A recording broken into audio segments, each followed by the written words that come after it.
Hello and welcome to this Togetherness Talk. Something I get asked about a lot is how can I talk to an angry person?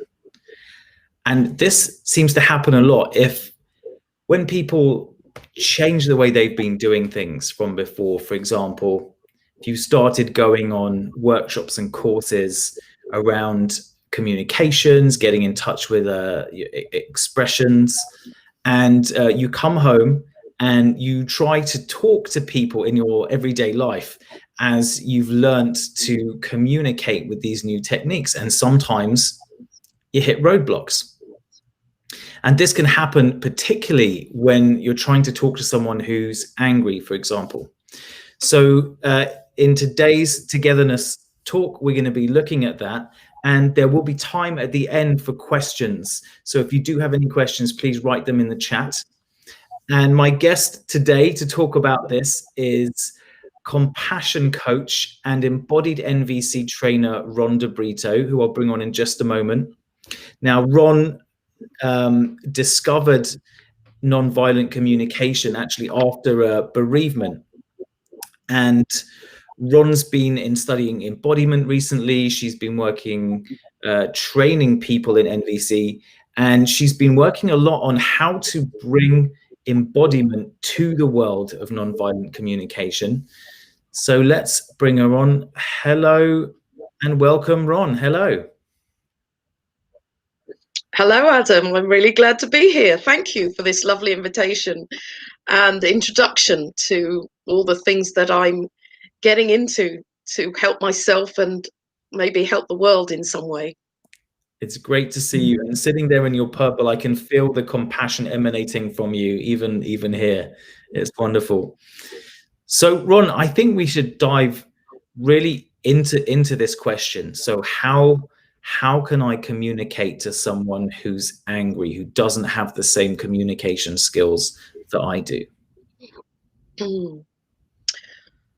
It is very difficult when we go away and we learn some new ways to communicate. And I've also come across this a lot. I think one thing that's important is to let people in your family and your work colleagues and the people that you regularly communicate with, let them know that you wanted to go away and learn some of these things to benefit you. So one way of not approaching how people feel, often they can be angry because they think you want to change them. And quite reasonably, people feel very unhappy about that and might get stimulated into, don't go telling me how to do things your way. And so some of the things that bring up anger are around feeling other people wanting to control you or trying to change the way you've been communicating already for some time. And this is very uncomfortable for other people. So here we have this juxtaposition between someone's excitement at learning and finding out new ways of communicating where they feel more relaxed and calm within themselves, and then trying to communicate with people who are accustomed to them and familiar with them speaking in different ways. And those people will feel very stimulated by these new ways of speaking. They feel that they're being shut out. I want to pick up on this point. This idea that the person who's angry might feel that we want to change them in some way.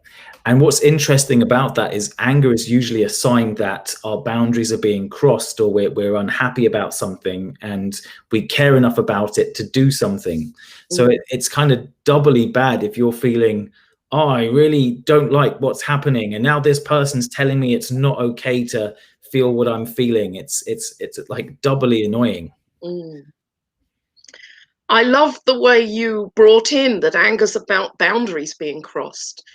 In nonviolent communication, Marshall Rosenberg often described it as where deep and profound needs are not being met, and there's some judgment about the situation. Often that judgment is about oneself, and it is very difficult to navigate those places. So I use my own experience with anger to model something about this. And some of the very basic needs that are not met when anger is expressed is around being seen and heard, receiving respect and acceptance and attention. And these are very basic needs. We have these needs when we're born, and we have them for the rest of our lives, to be seen and heard, to be accepted as we are, to have attention that is not judging. And these are incredibly valuable. And when people feel that those things have been crossed and that something about a person is not meeting their needs, then the feelings that they have can be very huge. So one thing that I'd like to invite at this point is how we regulate ourselves. You know, so we've been on a course and we've learned lots of things. So one of the things to remember when someone's angry is it's their anger. It's not actually about you. And so I'd like to bring in the embodied practice of centering. And this is something, practices are things that help us to change over time. So obviously when we encounter someone who's angry, what goes on in our body?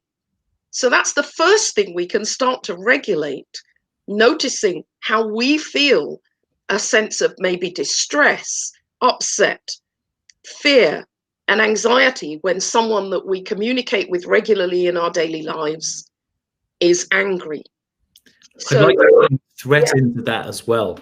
There can be this sense of threat and like a fight for domination, or to kick into this defense mechanism. If someone's angry, like I have to protect myself, I have to fight back. Yeah. And it's hard to communicate well when we're both in these activated states. Yes, absolutely, Adam. That's so true. And we're all very familiar with those things, that when both of us are activated, we end up more distant from each other, unable to communicate, really dissatisfied and unhappy that the communication then breaks down. And when that happens, what we need to do is to mourn and let ourselves feel sad. I'm so sad that it was so hard to talk about this.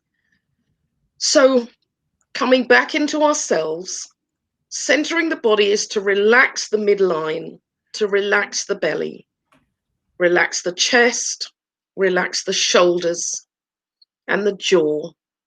Let our tongue hang loose.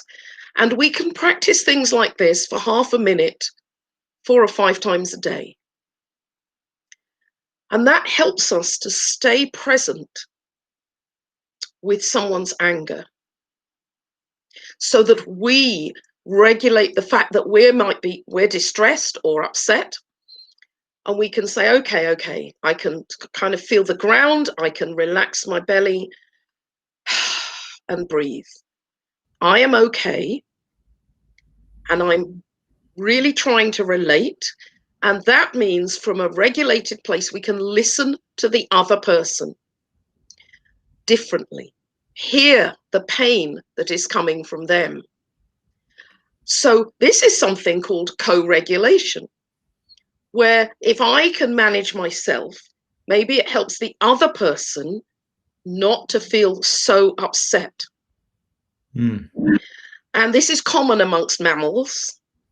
And that's why we love to do things in groups and be with our friends, because of the feeling we get of feeling harmony and calm when we're in a group that's mutually supportive. There's some great, thanks, Ron. There's some great stories I remember reading in Marshall's book on nonviolent communication.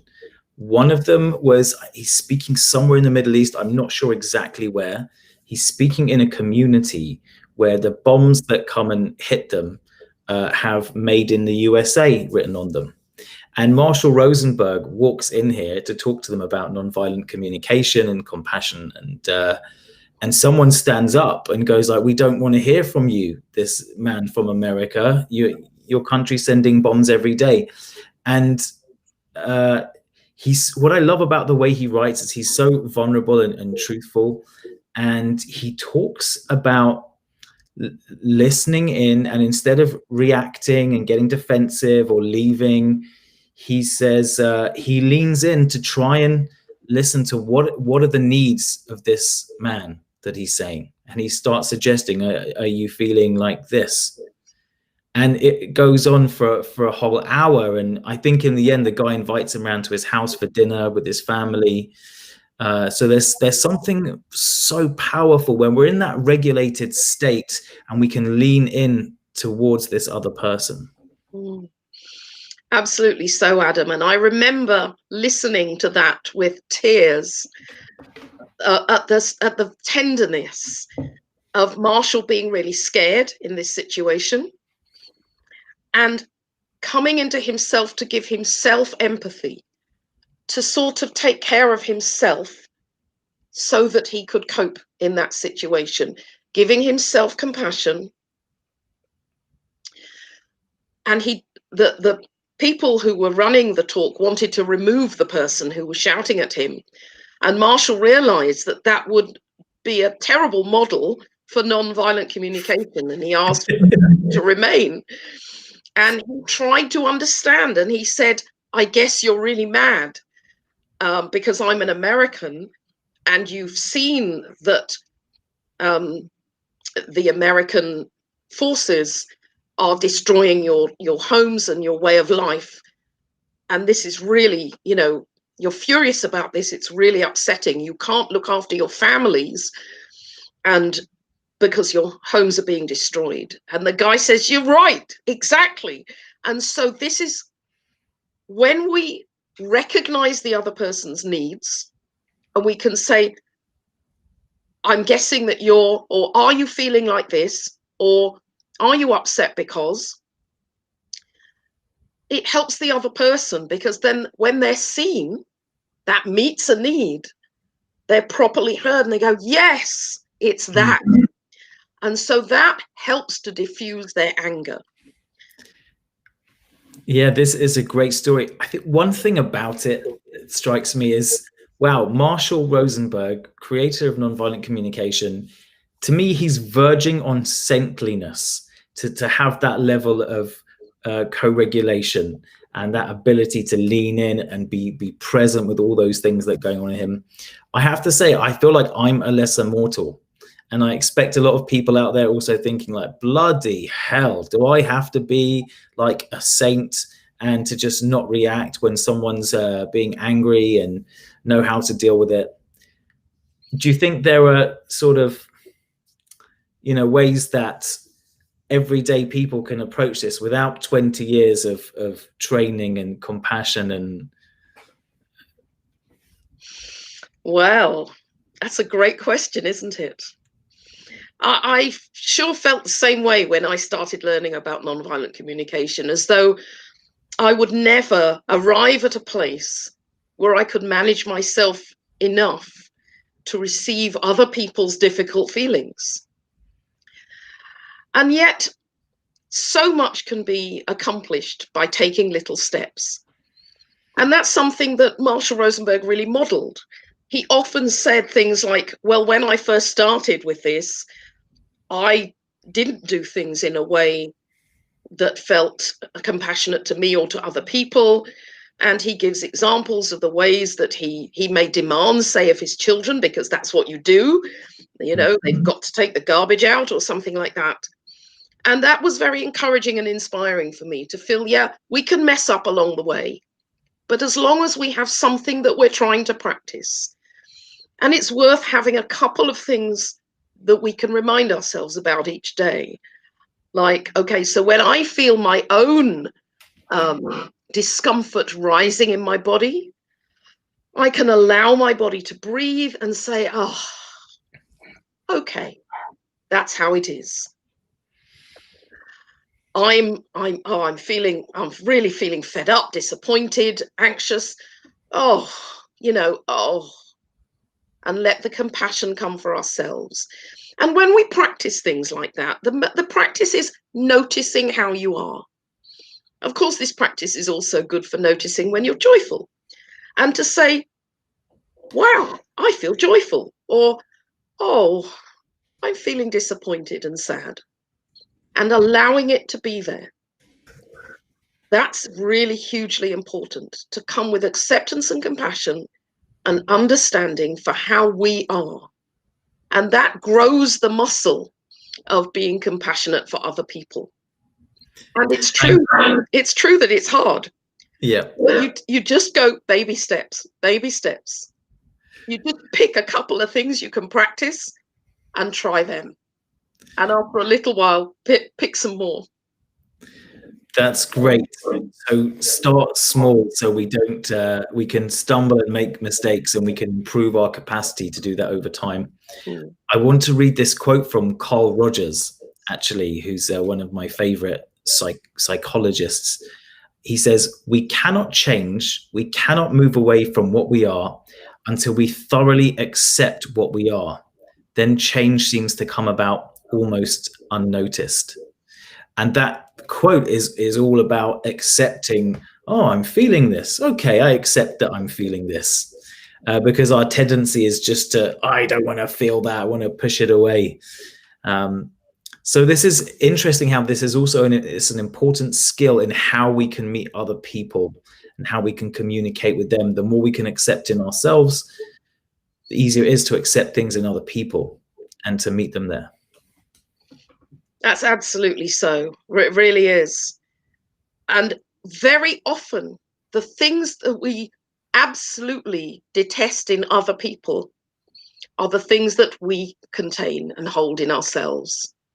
And so that beautiful practice, and it's very similar to what Eugene Gendlin says about focusing, to notice the pain or the knot or the discomfort and just say, oh, hello.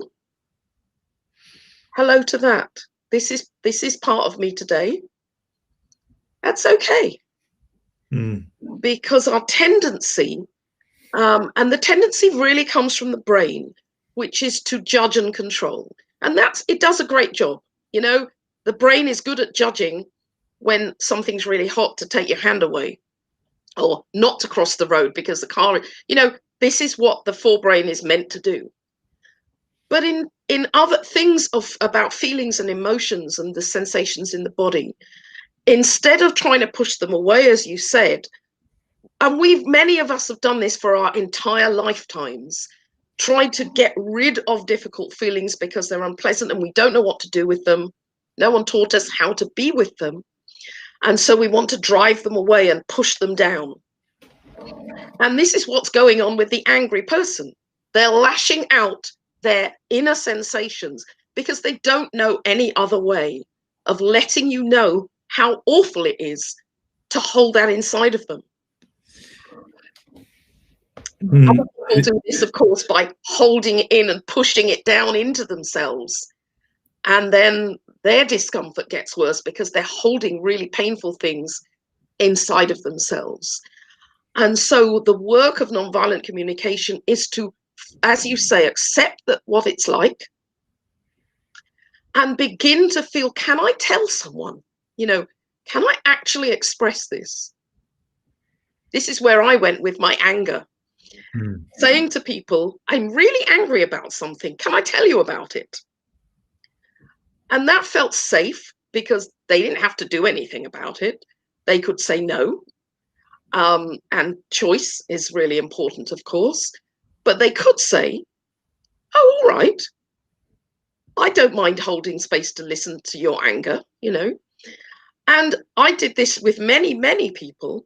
But the thing that worked best for me, actually, was an embodied coaching session where someone said to me, what does that feel like or look like in your body?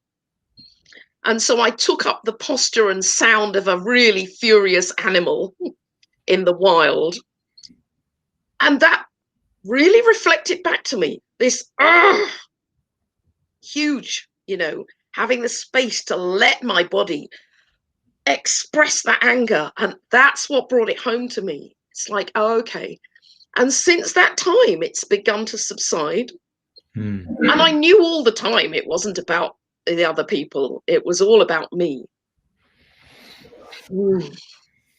This is nice. This is, we're coming into like what to do if you feel angry about something. And I love this almost drama. It's almost like drama therapy. Well, you're allowed now. Show me, what does it look like? What does it feel like? Yeah. And I'm a big into getting in touch with these feelings and expressing them where we have permission to do that in a safe way. And I love the image of like being this animal in the forest, rummaging around and snarling. It's great. So let's look for a moment at, so let's say we're angry about a situation with a person. Maybe something's happened, we feel angry. Instead of how to talk to angry people, how can we talk to others when we're angry or about something that we're angry about? Again, with nonviolent communication, knowing that the anger is not only about our feelings and needs, which is recognized as part of the components of nonviolent communication. Yes, it's about deep needs that are not met.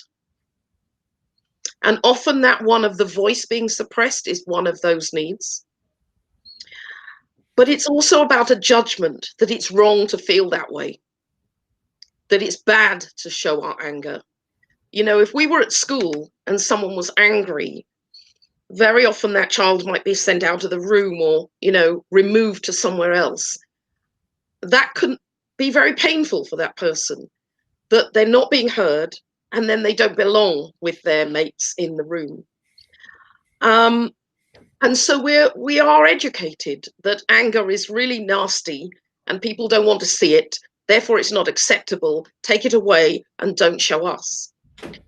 So there's a great call here to create spaces where people can connect with their anger, allow it to be there, express it in some way that doesn't harm anybody, but express it and unpick, you know, unravel, unpack what are the needs that are underneath that are desperate to be met, and what's the judgment that we're attaching. Often that judgment is about, you don't care about me, you know, and this isn't fair because you're just doing what you need and you're not bothering about what I need, and so on. And these things need to be heard without either person feeling that they're wrong or right. It's really difficult, and this is why Marshall said, you know, we need to get to a field beyond right and wrong. Because when there is a feeling of, well, I'm right and everything else is wrong, then there's no room for real relationship and compassion. And of course, in relationship, it's always going to keep moving. It's a dynamic thing. And both people might need to be learning new ways to be around their feelings and to speak them, but not that the other person is required to fix anything unless they want to. And these are skills. They're not things that you can learn overnight, but you can learn them. And that's what I find is really inspiring, because I can say to myself, well, I've learned tons of things. I can learn this. And it's practicing with all the everyday little things is how we practice. The little things that come up every day, we start noticing, oh, I'm mad about that because this need's not been met. My need for fairness and equality, or my need for my voice to be heard. And then I find a great way to practice is watching a soap opera. And what does your body do when people are angry on the screen? And notice whether it affects you, in what way it matters to you. Right, I'm just going to pause there for breath. Yes, I notice that my body tenses when I witness anger. And that hasn't changed in all the years I've been learning nonviolent communication. And that often tells me there's a deep pattern there. It's not just a little thing. My distress around anger is something to do with a deep pattern that has been there for a long time, maybe in previous generations. And it's okay. None of these things are wrong. It's just great to find out what they're about and to have conversations around, like, I'm bothered about something. Can you help me try to figure out what's going on for me? Thanks, Frank. There's an interesting question here, which is about, what if the other person's really triggered by anger? How can we then express it with that person? Oh, well, of course, I would recommend not expressing it with that person, but go along to the group you did the course with and find others there. That's really good. And that's vital. You know, when we do go on courses and we learn some new things, to buddy up with people and practice really helps, because when we take it home to our families, they're not ready. They haven't done the course. They don't understand why you've changed the way you speak. Yeah, Daddy, I've done some primal therapy. I want to scream in your face. Yes. Go. Yeah. A bit intense. There's a value. What I find with feelings is there's this value in, there's this responsibility in feeling them, in honoring them by acknowledging them, rather than suppressing them. And that you don't, if you're feeling angry about something, you don't necessarily have to tell the person that you feel angry with, because likelihood it might not actually be about them.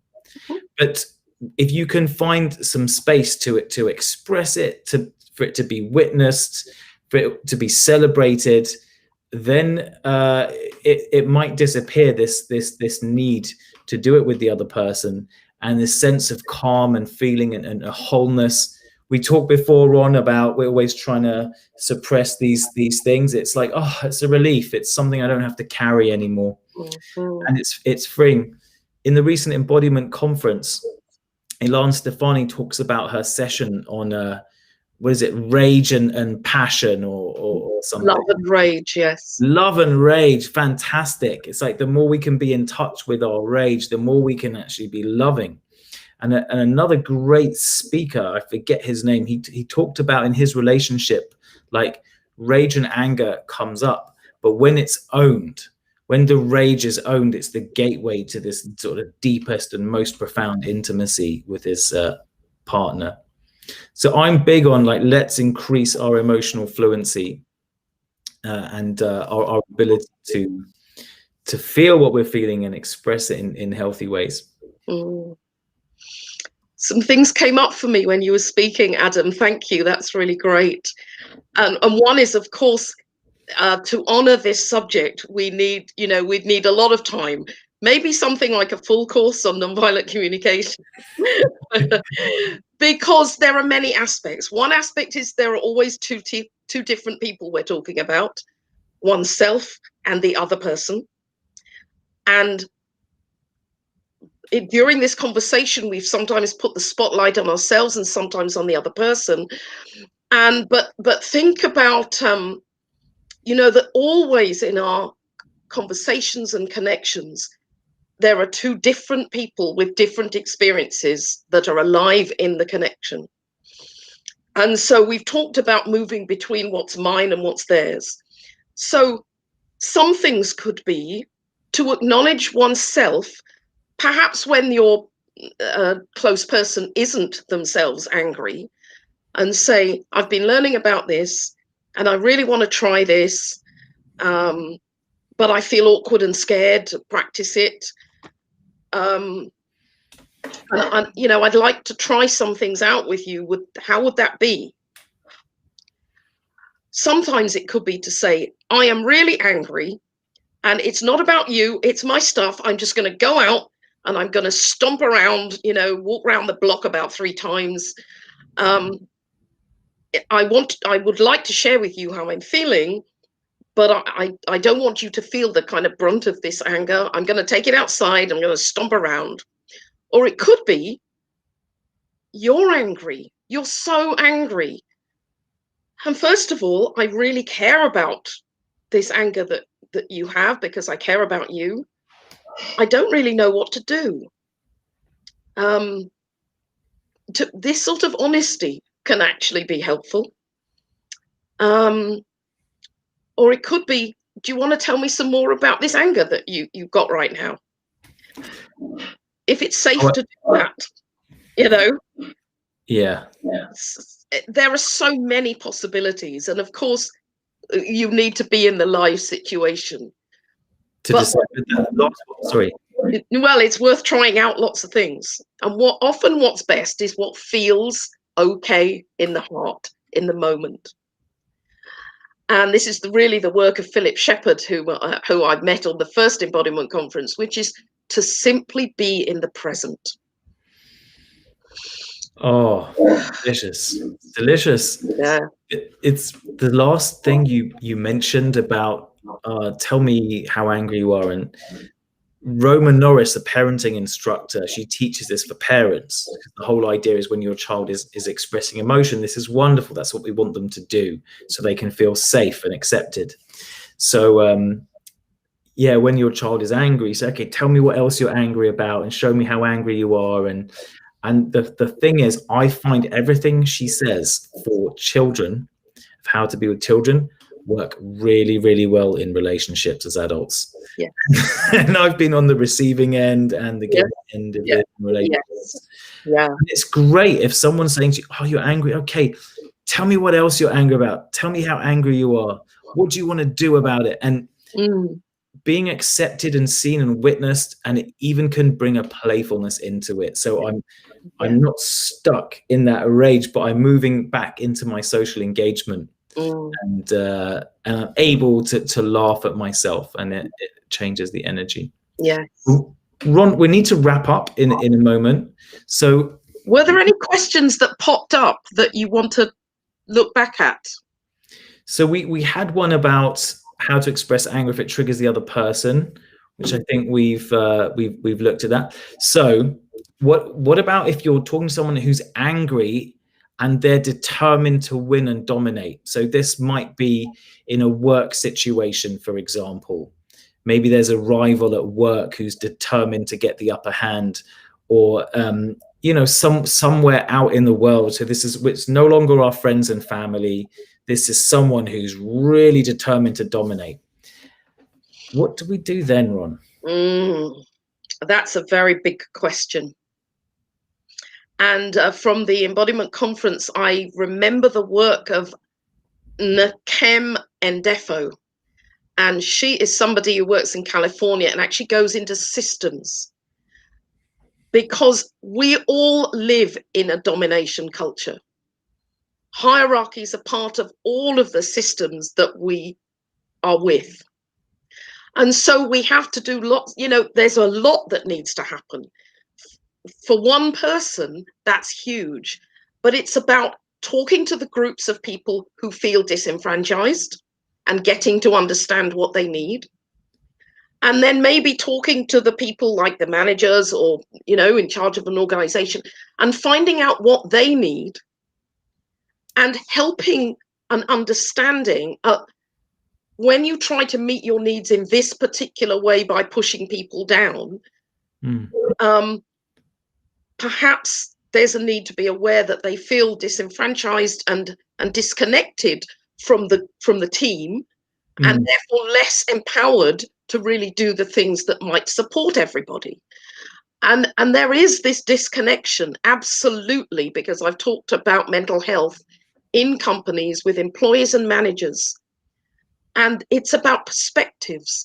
And we need to kind of let go of the perspectives and remember people's humanity. So that a person who is feeling kind of pushed down, they need support from buddies and for any organization that can come in and help. But the managers need help too, because actually pushing people down that work with you does not help them to feel the power of their own creativity to bring that into their work, which is what we presumably want. So there's learning on all sides of this, but to take away the sense of sides and come back to the humanity of the people that are doing their best in everything that they do. I am very familiar. I don't know on this system how to put things into the chat. I don't think we can. Oh, you can. At the bottom on the right, it says type message. So you can type a message in there at the bottom, and that will hopefully show up on the different platforms. Can you see that? I'm not sure how to do that. Because chat. Okay.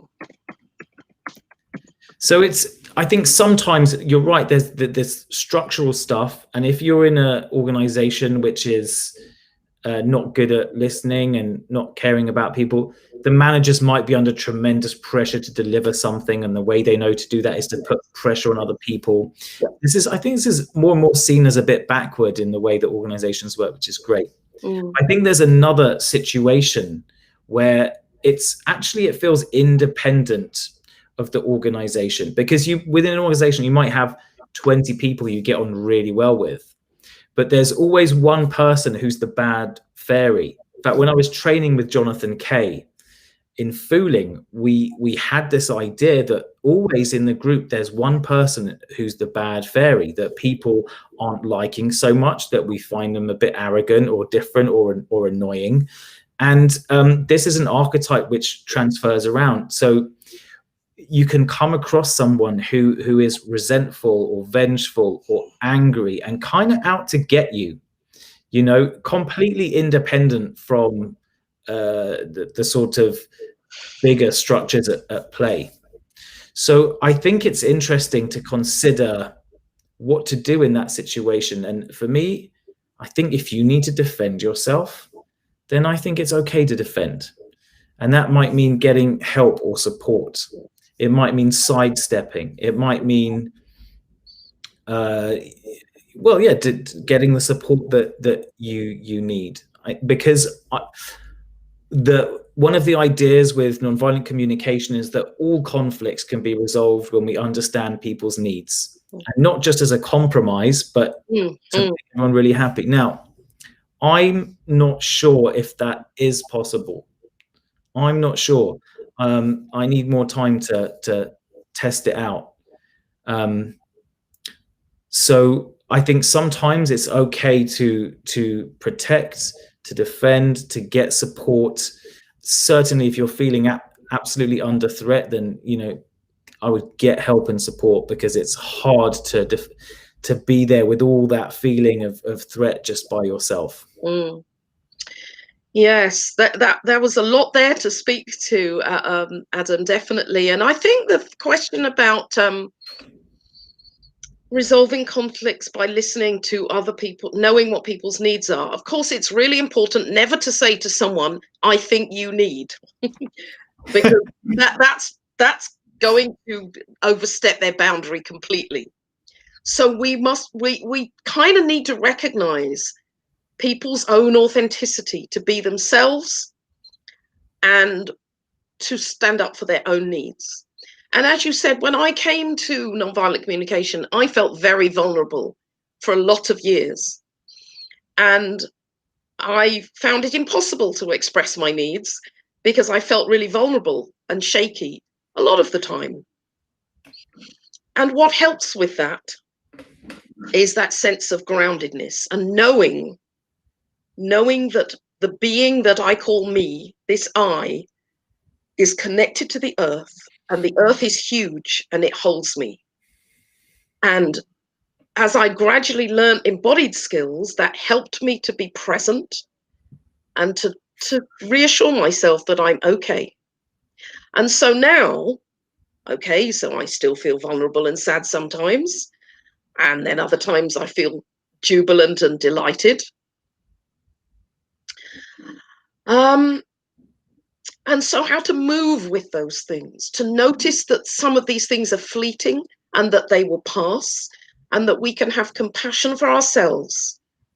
Oh, this is a tough moment. And if it's bigger, I absolutely believe reaching out to others and asking for help. And some of that help is in coming to some of the groups that Adam and I are doing, where we can learn to skill ourselves, because many of these skills, the skill of grief, has not ever been taught. It's not in schools. So we do need to get some skills. And when we're learning skills around other people, we gain confidence. And as we gain confidence, we can bring ourselves more into the world with our own presence and with generosity and understanding for others and about what they might need. And it's great to be able to say, what's the matter? Or have you got someone to talk to? You know, and we all get things, you know, we will not always be perfect. And sometimes there will be retaliation. And we can remember that retaliation is part of that ancient pattern of things that have been in our cultures for thousands of years. And we can't change all that very quickly, but we can change it with little steps and little drips of love and compassion and understanding into what's happening. And it spreads little by little. Yeah, some people who want to win, that's important. Very often these people feel that their vulnerability, they cannot bear to see it. They detest it in others and they can't bear to see it in themselves. So there's that, I'm going to be bigger and I'm going to crush everything. I'm not going to listen to your needs because that's just going to distract me. I want it, I need to feel power. I find it a really interesting point because it's a point where there really is tension. And I've noticed in the past when I've not felt so in my sovereignty, that when someone wants to win, when there's competition, I would just step away and shrink and make myself smaller. And I think a lot of people learn that. And so there's something about how to stay true to myself and not shrink in those situations. But Ron, we've come to the end of our time for today's chat. So can you give us, like, what's your headline for how to talk to angry people in one sentence? What's the headline? That's huge. Keep yourself safe. Regulate your own body and breath. If you can connect with your own presence, simply do your best to connect with the other person's presence, their feelings and needs as best you can. Oh, that felt great. That was really good, Ron. Thank you. Yeah. And Ron, if you're watching this on a replay, it'll be too late. But if you're watching this live tonight, Ron is running a introduction to nonviolent communication, which is absolutely free of charge. It's a taster for a longer workshop with Ron on embodied nonviolent communication starting shortly. There's the link in the chat there.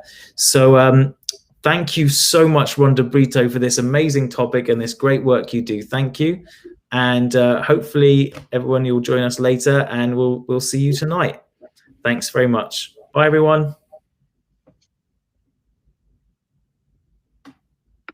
I have to work out how to finish. Here it is.